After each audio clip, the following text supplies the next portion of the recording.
Welcome to another episode of the Voices for Voices TV show and podcast. I am your host, founder, and executive director of Voices for Voices, Justin Allen Hayes. Thank you so much for joining us today. Thank you for all your support. We're making big strides. We just hit episode 200 on our way to 300 total episodes by the end of 2025. Which includes in-studio episodes as well as remote episodes like the one that we're doing right now. So if you can give us a thumbs up, if you can subscribe, if you could share. Many of you know my goal of wanting to help 3 billion people over the course of my lifetime and beyond. So if you're able to help out, if you're able to donate, we are a 501c3 nonprofit, you can do that. But you can just subscribe and like and share our content, and that will be amazing. And that doesn't cost anything, just having an internet connection, basically. So here we are. This is part 2 of our conversation here in Kutztown University. We are speaking again with the guest we obviously had on the first episode. I'm back. He's back. The Orchestra Director here at Kutztown University, Dr. Isaacson, and we are going to continue that conversation. So thanks again. Yeah, my pleasure, joining Justin. us. Glad to be here. Yeah, there's so many different topics and how they interact and play. And we talked off camera just about communication and connection, the human connection, how you and I wouldn't be sitting here last night, what would have happened with Hearts for Music, and many other things throughout our lives that we wouldn't have known, or we wouldn't have done something because we didn't know it was there. Can you just speak on how that impacts things? Sure, I'd be glad to. You know, we have a funny saying, when I think about it, it's that common saying that, everyone's separated to Kevin Bacon by 6 degrees of separation. I think in the arts and in music, it's like 2, really, literally. Okay. Because of all the teachers you run into and professionals in the profession, someone is undoubtedly connected in your past in all kinds of ways that are unexpected. Or they'll mention, I can't tell you how many times it's happened in my career where someone says, I was taking a lesson with this so-and-so, and that was one of my teachers, or someone that I worked with. And so I find that to be really interesting continuity in that way.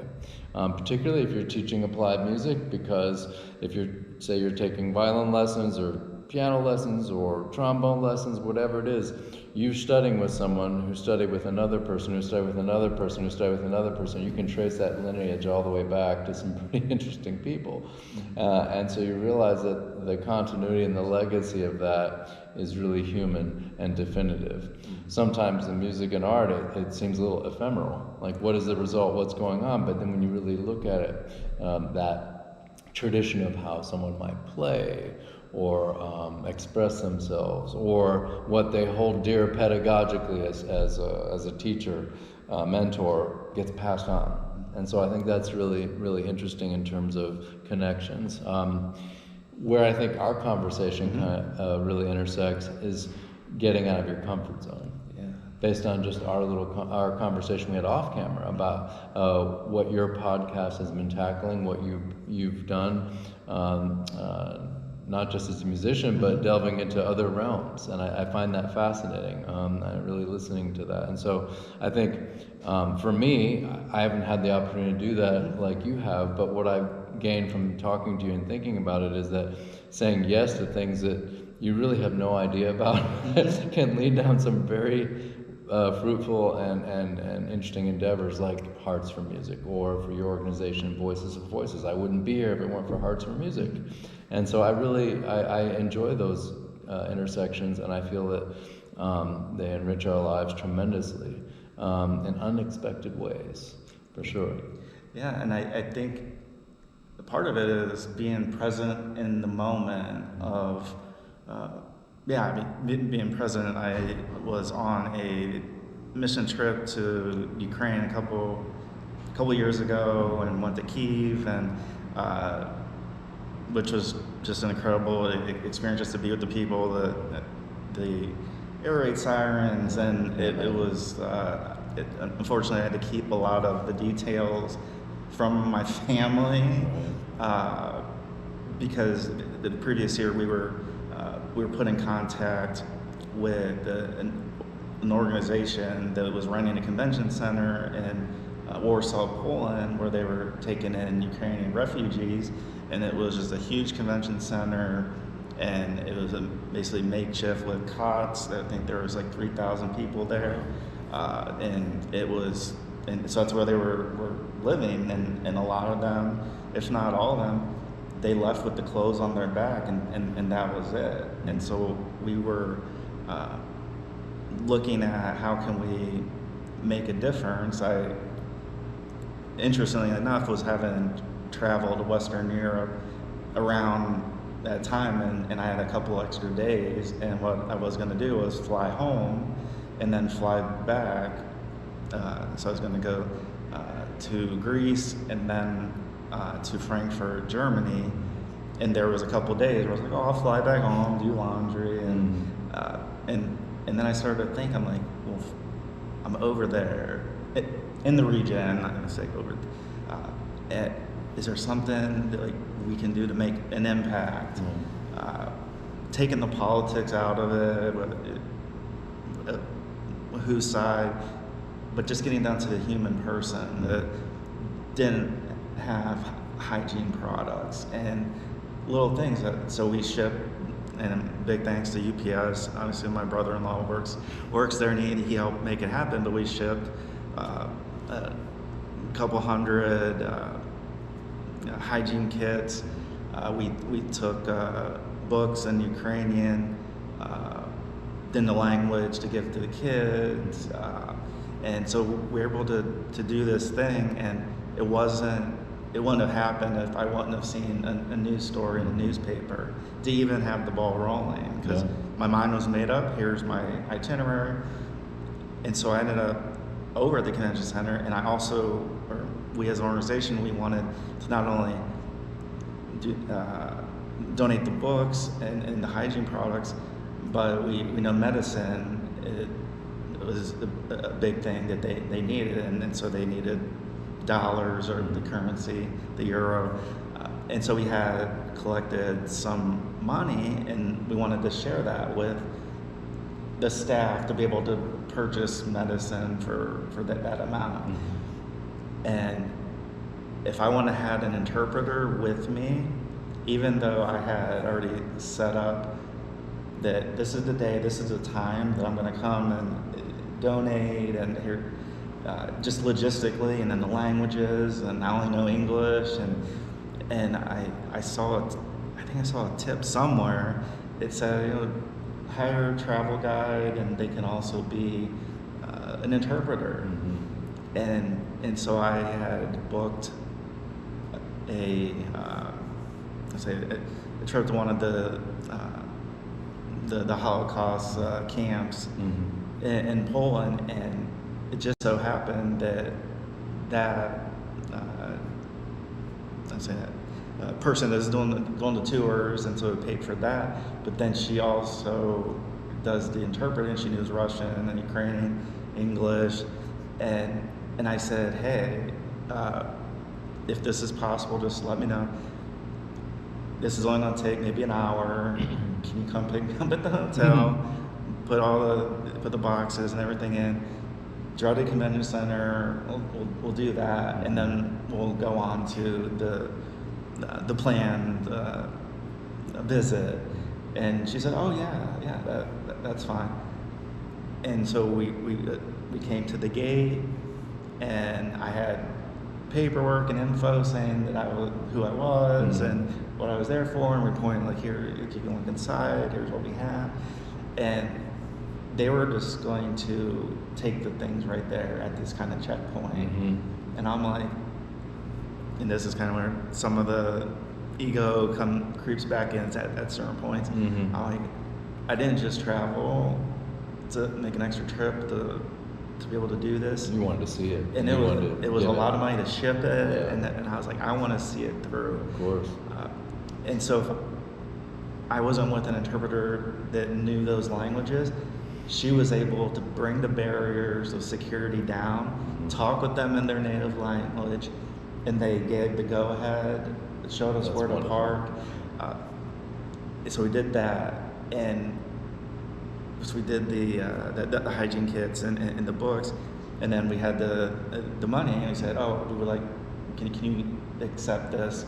We'd like to donate, so you purchase medicine for some people that need it. And they said, well, which is very interesting, looking at some organizations here, they said, we can't accept donations of like money, like we can accept things like food and clothing and hygiene products, but we can't. But we know somebody who has a residence that is housing mothers with small children from Ukraine. And so the interpreter was talking to the staff at the convention center. So I didn't know, like, where is this? So they did all this talking, and I was like, yeah, like, I got the time. I'm willing to cut the visit short, what we were planning to do, if need be. And so we got in the car, and sometimes when you're traveling, you don't know exactly where you're going. Yeah, I can imagine that was a bit nerve-wracking. I was like, okay, what's actually happening? Especially in a war zone. So we arrived, and we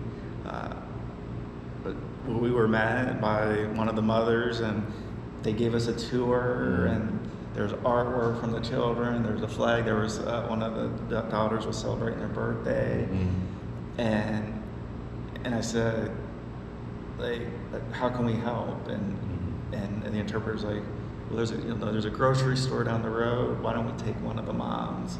Because there's probably there was a huge residence, and there was probably about 30, 35 between the moms and the children.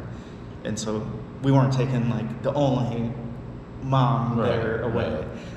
So one of the moms came with us, jumped in the car, went to the grocery store, bought like tangible food. There were stands where there was some fresh fruit, and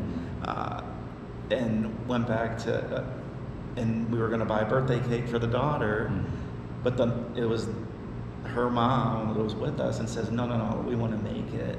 So we bought all the ingredients on top of all the meat and the produce, and unloaded it, and it was just how the connection came to be. If we wouldn't have been at the convention center, might not even got into the convention center if I didn't have the translator.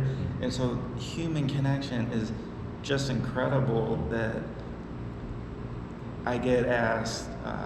To kind of bring us back, I was asked at another visit, a second trip, where there was basically the same type of setup in Constanța, Romania, and we were talking, like, and the person that runs the organization says, how did you decide to come here to help, and like, how does that like go on in your mind? And I come back to, I'm using that extra energy. I don't drink coffee. I do. I need it. Yes. And you don't. That's so good. people think, like, do you drink coffee? Do you drink Red Bulls? Like, how do you have this energy? And I'm literally just using that energy that I was using for not great things to hopefully do the purpose that I'm here with. So when an opportunity comes available and it's able to be worked out in my head, I'm like, yeah, like, I'm gonna be over there, let's do it. And people are like, well, how did you make that decision so quick? It's when we have certain mindsets and things that are like our own values, and as individuals, when things connect, and if it's able to be worked out financially or time-wise or whatever that may be. And I think with Hearts for Music, they're coming from a spot where a lot of people have counted them out, and then we talked a little bit off camera, and maybe some of this was on camera, about how Hearts for Music started and Kutztown, of he wanted to make and still wants to make a huge impact with the human population. And for those orchestra members that can come, and that can vary from day to day based off of how they're feeling and whether they can get a ride, and so many things we take for granted. Yes, and I think the general public doesn't always, or people who don't experience certain parameters or dealing with diversity in that way, they don't understand, because it can be a triggering thing for someone, and then they're almost paralyzed. And to go forward, whether it's autism and someone's having a meltdown or anxiety or whatever it may be, most people, they put their shoes on and their shirt on, and boom, let's go. And it doesn't always work that way. And I think judging comes into play, where I mean, I'm for sure guilty as charged, judging people, situations, and when we take a step back and we're not judging the person, because we don't know what's going on, and what has happened in their life that day, or to a loved one, and that's one thing that once I found a way to take a step back and just be present in a moment, and not, I would start cursing when I was younger, and like, oh, this and that, and now it's quite the opposite, where, like, I don't want to say, like, I'm one of you. Like, I understand to an extent, because there's things that happen to me, and I'm probably outwardly look and hear things, and people are like, oh wow, he's crazy, or what? It's easy to make a snap judgment, and I think in our society there's a kind of an angle where it can go negative in that snapshot, because that kind of draws in an audience. Look at what this person's doing, and suddenly it's on social media, and then you can get a whole bunch of commentary about that, and people can kind of unload their whatever they've got pent up in there, and it kind of spirals out of control. I can see what you're saying. Yeah. So it's so I'll bring it back to our conversation, and being here, and just the performances that you give. I want to make sure give you time to talk about how many performances you give, and then definitely the information if somebody wants to learn more about the work that you do, the classes you have, just have that branding. Sure, I'm happy to do that on behalf of Kutztown University and the music department as a whole. Kutztown is a really, I think, a school on the rise. We have 5 degree programs now. We have the BA in music, the general music degree. We have the BS, a Bachelor of Science in Music Education, and then we have a BA in Performance, a BA in Commercial Music, and also Music Business, which is not even an audition degree. It's more about the managerial side of the music profession. And so, since I've been here, I came in 2016. 3 of those degrees have been added into the curriculum, and so we've seen the school grow in 9 years, about 100 majors. So it's exciting, and I think that's really a nice thing to be a part of that growth. In terms of the orchestra and how we interact directly, we are a traditional kind of standard orchestra you'd find at a college or university with a strong music department, and we give 4 standard repertoire concerts a year plus a holiday concert, and we run the concerto competition, and 2 of them performed last night before we went into Hearts for Music. So that is sort of a central point of what I do. I train young musicians to go out and become music educators, teachers, go on to grad school, or simply as a stepping stone to a more professional orchestral setting, if you will. So that is kind of the focal point of my job here. I also teach violin and some classes that go along with that, conducting, oral skills, string tech, which is an educational course that where music ed majors learn the rudiments of how to play an instrument, stringed instrument, because in education you have to be broad-based if you get in the classroom. You might be a vocalist who gets put in front of an orchestra one day, so you have to know a little bit about that. So an education degree is very comprehensive here, which is good, and I think it's one of the hallmarks of our school.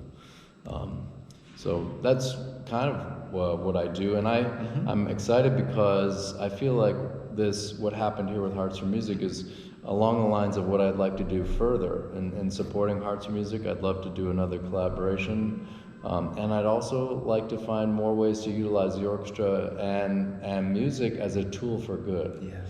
That's, I think, primarily what I've come to in my life, and I think it's a little bit about the humility that you've been talking about.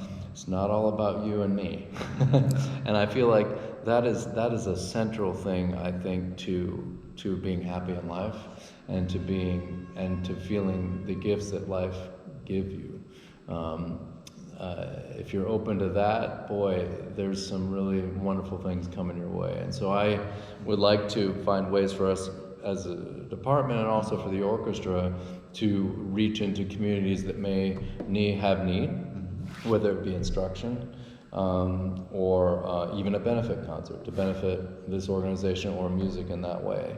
And so I've actually been thinking, before Hearts for Music ever came along, I had sort of an idea about a lesson project within the town here, for starting with stringed instruments, and I've reached out to some people about that, and then going further, adding other instruments, because we have full complementary of all styles of music and instruction right here, and so the students themselves could benefit from giving that instruction, and we could be giving something back in the area to support that.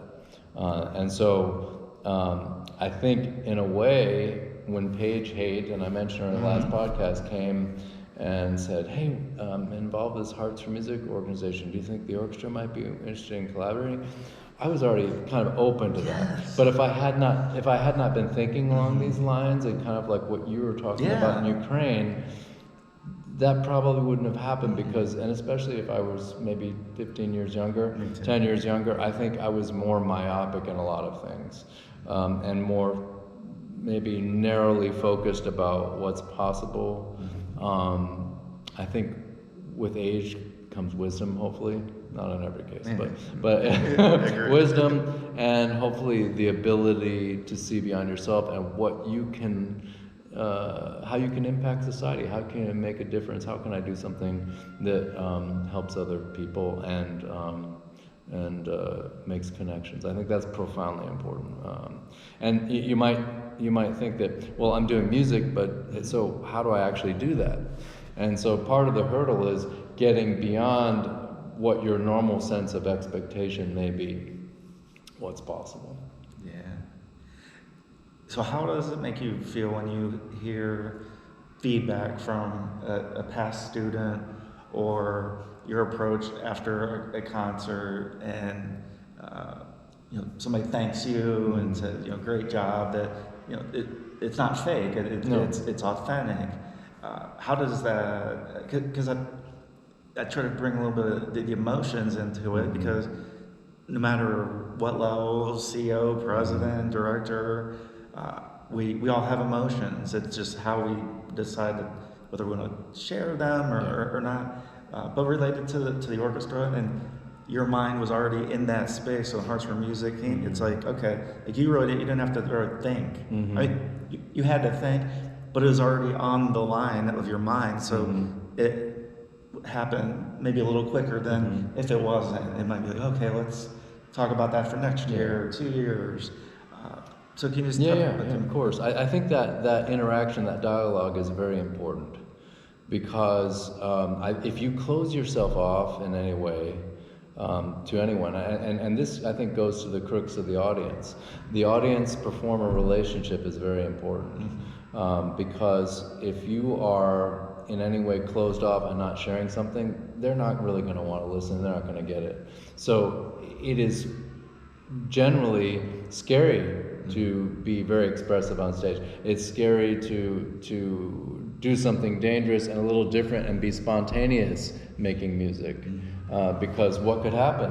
Oh boy, we could have a wrong note, someone's not together over there, and this is not as tight as it should be. Well, sometimes that's okay, because what you're going for is a message. And if it is too much in a straitjacket, it's too straight ahead, the message doesn't always get out.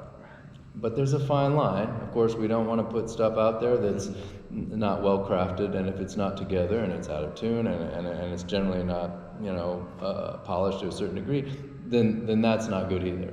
So it's like finding that straight line. So when I have someone come up and really genuinely like the concert and talk about that, I do feel some gratification from that, because it means that we gave them something. Yeah. We shared something, and that message was received in a good way. And so I always try to, and sometimes I'm more effective in this than others, but I try to get out after the concert and come away from the backstage, so that particularly where our auditorium is, so that I can interact with people who come. And I always try to meet the parents too, because I want them to know that I care about their students, because I do. And I feel like as an educator, when they sign on to come to KU, I feel a real commitment to make sure I educate them in the best way possible, and that I'm giving them everything that I can give them within the structure here. So, but I also want to meet people who, not just the parents, I also want to meet the general audience members who are interested in music and have a good experience, because that tells me a lot of information about what they liked and maybe what they didn't like.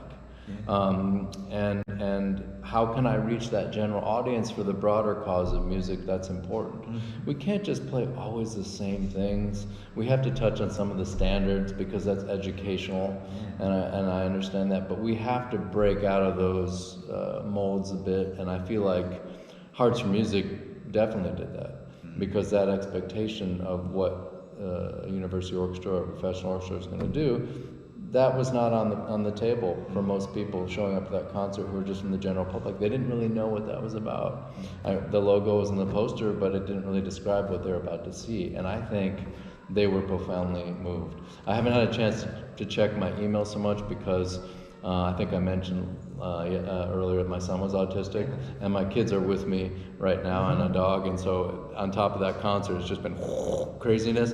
But I when I was on there just quickly, I did see there was a number of comments that had come in about the concert. So that will be hopefully positive and gratification for everyone, because a lot of times you don't hear that. That's right. So the fact that it is coming in tells me a lot that concert was very meaningful, and it had an impact. And I hope it really gave a great experience for Hearts for Music participants, and gave them something they haven't experienced before in a positive way. And as you mentioned, one of the Hearts for Music musicians, probably the youngest, the little CC, you talked about how usually not big on rehearsal, and might be a little tough to get her to want to come. And last night she was so excited and to be on that stage. Yeah. I got it was a text message from Jackie, who runs the PA chapter here, and she said, CC. She indicated that CC is sometimes reluctant to go into the rehearsal or performance, and she was apparently just excited and elated and couldn't wait to get on stage. So that, I think, already there is really nice. And I met Jennifer last night, whose son is Mark, who is in a chair, and so she can interpret body language cues and communication in ways that I can't, because I know this from my own son, who's not very verbal. And there are certain things I hear and see as a parent that no one else can pick up on, or maybe his sister and his mother can as well. But and so we were just talking, and she was telling me exactly the impact that the performance had on him, and more importantly, she said that sometimes, like when the concert's over and there's all this sound, and it can be distracting. She said you could see him visually closing off a little bit, but he said while he was doing the music on stage and while we were playing, the KU Orchestra was playing their portion, he was just calm and happy and enjoying it. And so that was really, really gratifying to me, because that's a gift that only music could do for him. I'm glad and proud to be a part of that. Fantastic. We are at the end of our episode here, our second one. Dr. Isaacson, thank you so much for all you do, for taking that opportunity with Hearts for Music, and just being a compassionate human being, on top of being the director of the orchestra here at Kutztown. Thank you. Thank you, Justin. It's been such a pleasure, not only the podcast, but also just talking with you in between. You're a very interesting person, and I appreciate all you share. Thank you. And we want to thank you, our viewers, our listeners. Thank you again for joining us. Again, if you can give us a big thumbs up, if you can like, share, subscribe, we would greatly appreciate it. We want to thank Kutztown University. We want to thank Dr. Isaacson for not only joining us for these 2 episodes of the show, but for being a real champion for music, for the human experience, for helping through music, and that's one thing that has helped me even at the age of 43. So until next time, please be a voice for you or somebody in need. Thank you. Thanks, Justin. It was fun.